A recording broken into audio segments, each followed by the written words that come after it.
The man you're looking at is the best in the world at building a paper airplane.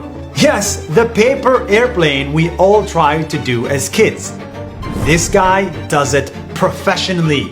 His unique airplane can travel as far as 70 meters. How does he do it? And how can we do it too? In California, USA, I found John. Hi, Nos Daily. I'm John Collins, the paper airplane guy. John makes airplanes magical. They can go forward, upside down, or even just stay in the air for a long time. There's something magical about it. It all started when he was 9 years old. Like any other kid, he loved folding paper planes in class. I've always loved things that can fly, to birds, to full-size aircraft, and the idea that you could somehow replicate that magic with just a simple piece of paper. It just fascinated me from the very first time till right now.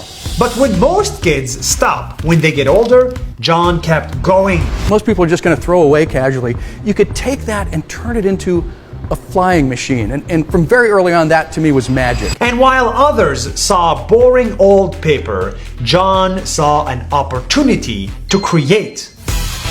So John wondered, just how long and how high can he fly this piece of paper? You know, a lot depends on how you fold these planes. And it's really important to be as precise as possible with the edges.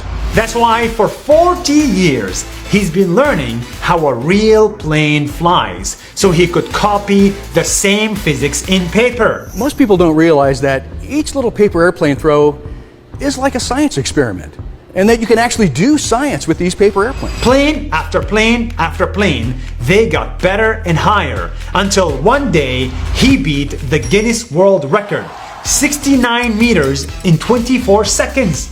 That's as long as a football stadium. This was a really big moment for me because I managed to show the whole world how much these tiny little airplanes can do. And this tiny paper airplane earned him a place in history.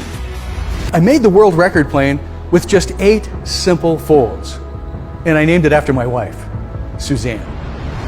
John isn't a scientist and he is not an engineer. He's just a grown-up kid who never stopped being curious. And that's how he built the best paper plane in the world.